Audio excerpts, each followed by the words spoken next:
If you are interested in getting into witchcraft and paganism and making life just a little bit more magical, but you are kind of struggling with what you see online and social media and how to translate that into everyday life when things get really busy and there's so many things going on all the time and you think, I don't have time for this, I wanted to make this video for you and just talk about some really nice simple things that you can do throughout everyday life to just infuse a little bit of magic and just to keep all these kind of things front of mind, because it's really easy to just let them go and kind of forget about things. So that's what I wanted to cover in this video.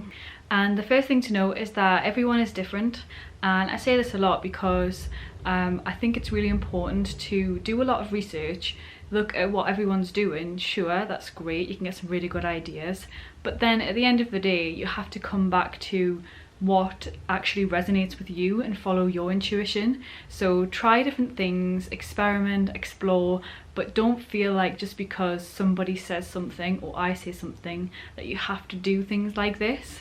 It's really up to you, so I just want to put that out there. I've had a few comments recently about the word pagan and why I would use the word pagan when it's technically an insult from Christians when it first originated, and I use it because I believe, and it's true, that language evolves, changes and adapts, and so do beliefs and practices. So I like to look back in history and see what people were doing previously to get inspiration and ideas and things that we can do. But then we also have to remember that this is the modern day now, so things have changed. It's totally fine. You can just do things because you feel like it's right. There are no rules or right or wrongs. So I would just encourage you to explore and have fun and don't get stressed about it. For example, a big part of paganism for a lot of people is deity worship, and that's not something I do at all. So that's just not something I ever include in my videos. It's not in this one, but if that's something that's interesting to you, then obviously go and explore that and you can try that as well.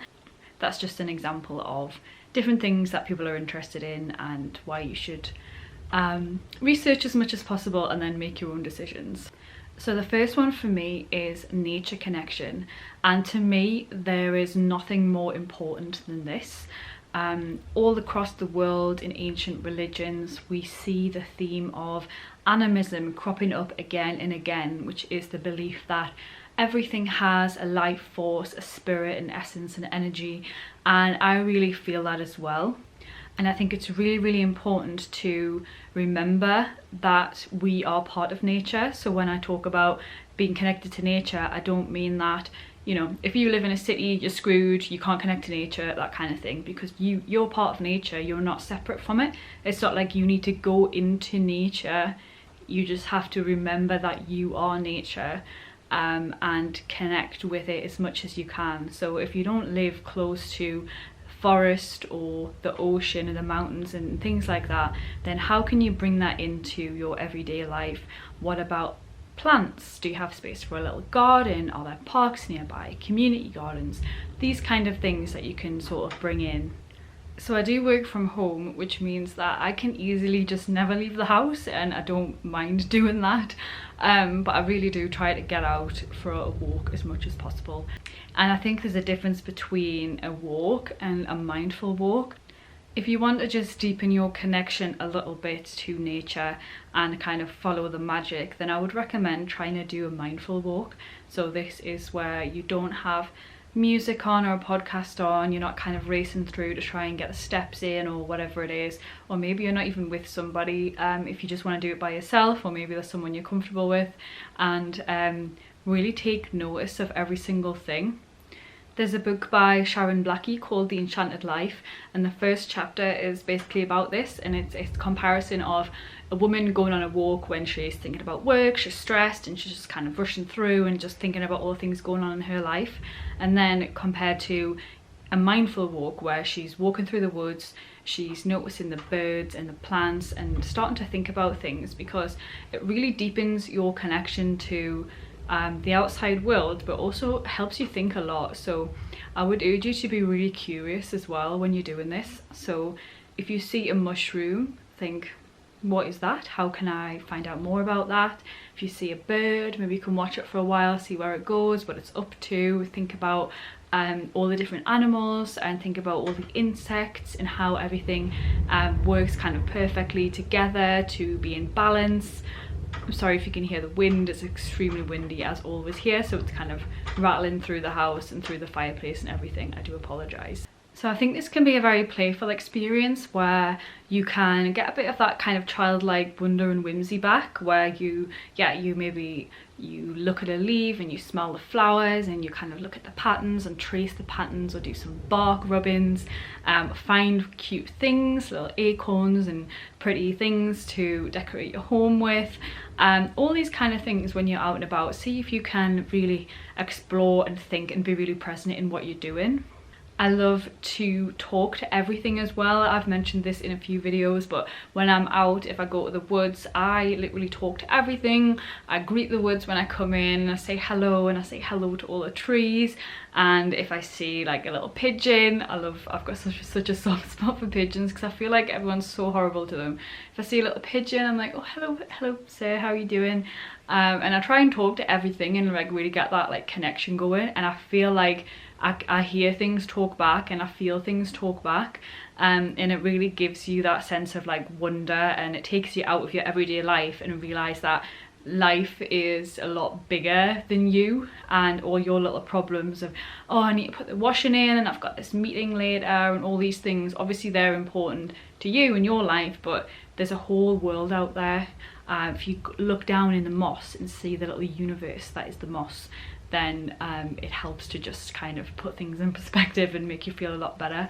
And as I say, it's an ancient belief that's kind of come through in so many different cultures, religions, beliefs, is the idea that this interconnectedness and this energy of everything. And I would say that is the most important thing to feel the magic in life and feel connected, is just get outside or get a plant or get a little garden, a windowsill, whatever it is, and just really start to connect to animals, plants, insects and all those kind of things around you. It's wonderful. I really recommend you do it. Another thing that is really nice to do and just really simple and kind of goes throughout everyday life is just really simple spells. And I think when we think of spells, we think of like, you know, on a TV show where they have a big pentagram and salt on the floor and like a million candles and all these dramatic things and a huge book about this thick. That's all fun and nice as well, but you can just do little things as the day goes on. So a lot of this kind of comes back to sympathetic magic, which is something that has been prevalent in English culture for a very long time, and other parts of the world as well, and enchantments as well, so enchanting certain things, and I guess what we would call it now in the modern day, manifestation.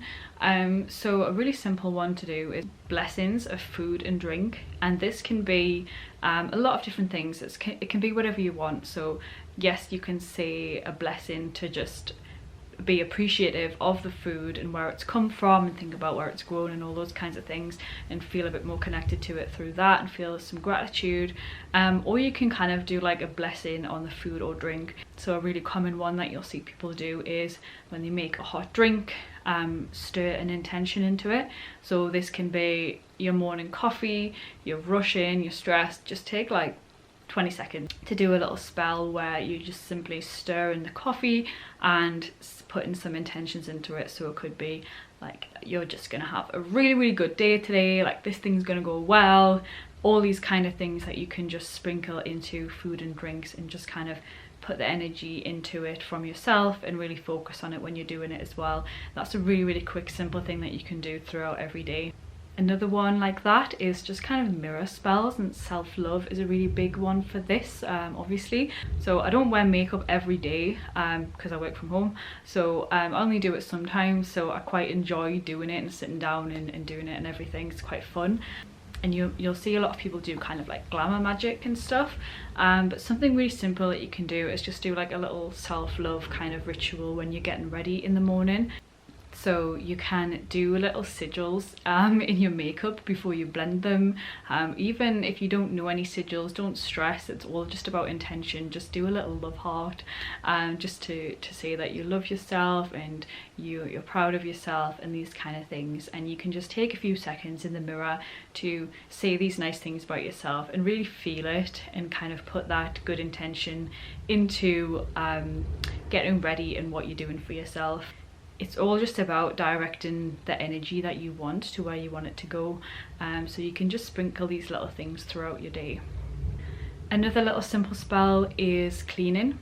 So a lot of people do this through literally sweeping with a broomstick.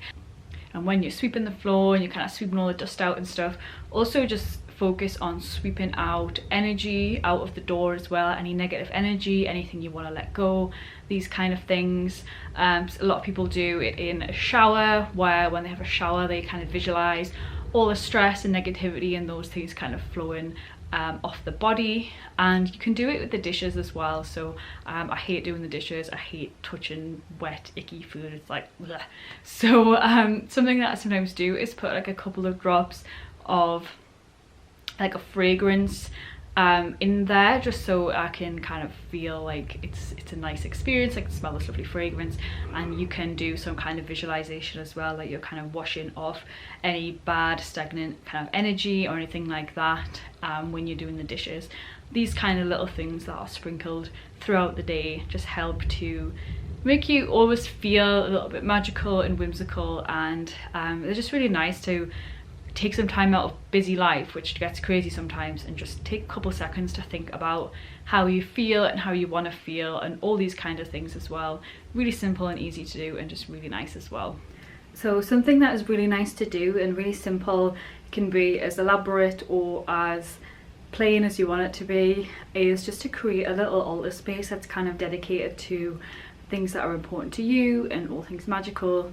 And it's up to you how you want to do it really. So some people have it for deities, some people have it for certain elements even. So you could have like a water magic altar, whatever it is that you are interested in and want to create a little space for.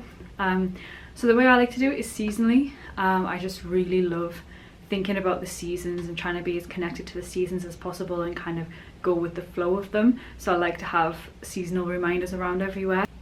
And it's feeling quite wintry outside and it's looking quite wintry, but I'm not like 100% ready to go full on with the Yule yet. I'll wait till December to do that, so I'll probably start doing it next week.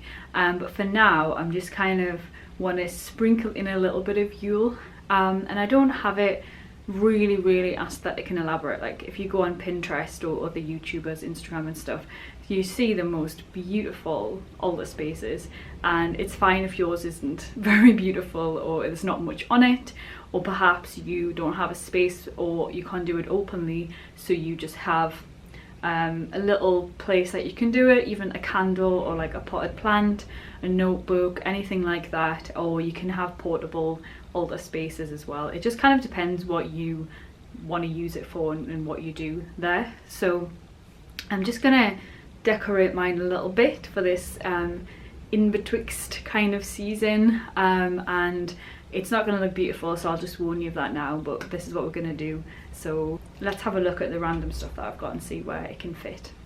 So this is the space I've got. It's actually at the bottom of a mirror, so but it's just quite a nice like little shelf, and it's got the drawer as well for just putting in any kind of like magical things and just keeping them there.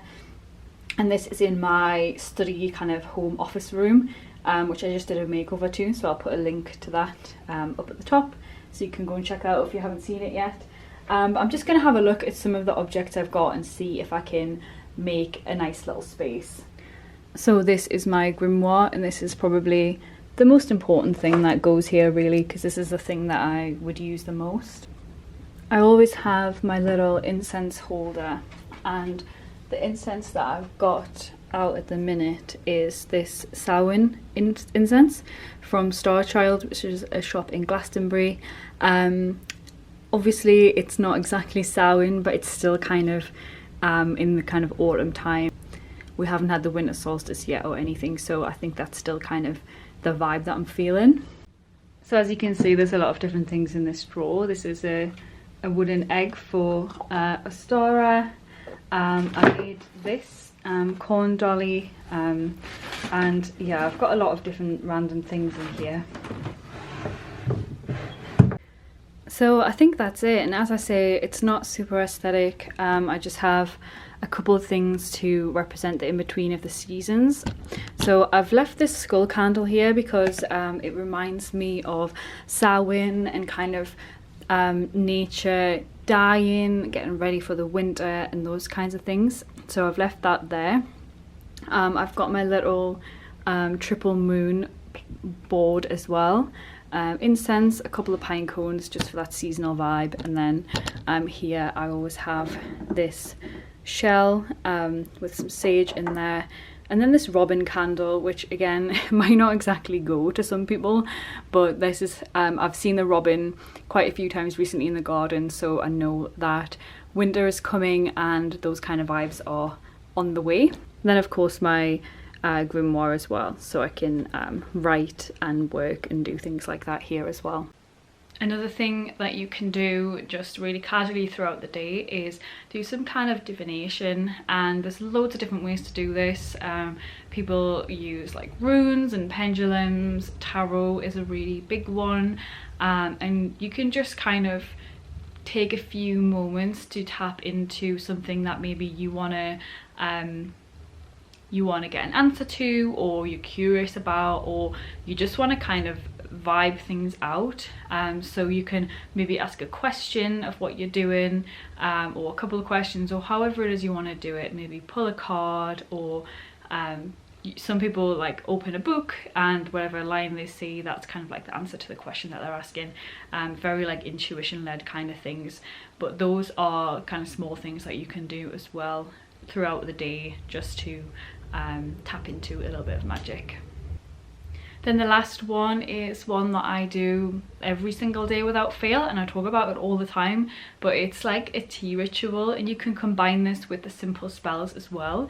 So depending on how I'm feeling in the day, what the mood is, what I'm trying to foster, then I will go and get some herbs from my little apothecary and make a tea blend.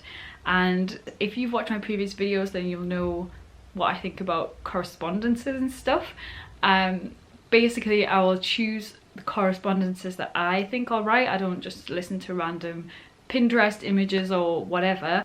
I kind of go with the herbs that suit the thing that I'm trying to bring in. So herbs are a little bit easier for correspondences because, for example, chamomile, it is calming physiologically in the body. So these kind of things are a little bit easier. Anyway, I will just choose different herbs every day, just make a little blend depending on what I'm feeling, and then just make a little cup of tea. It's really simple, and it's just really lovely. I love herbal tea so much.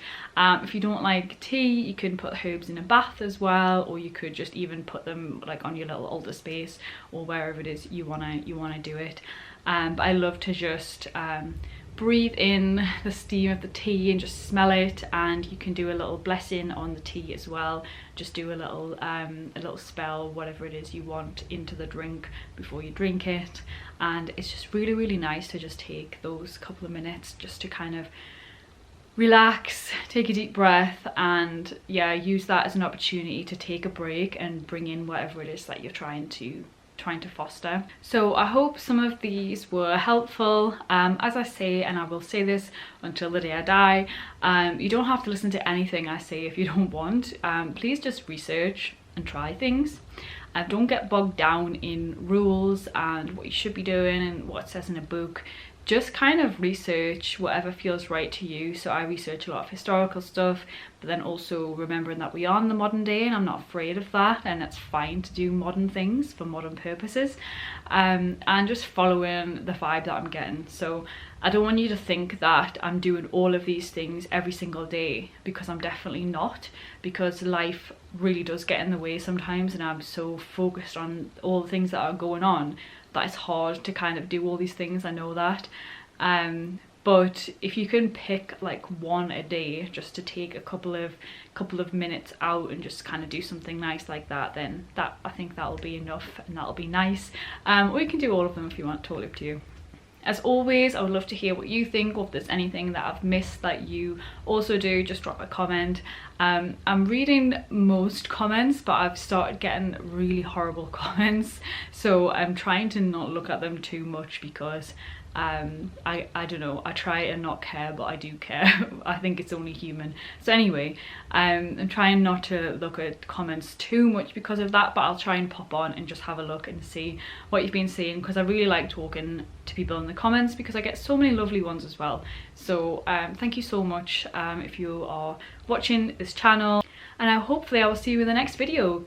Give me a subscribe if you're interested in seeing more, and you can put notifications on as well if you're interested. All my socials are in the description as usual, and yeah, I will see you next time.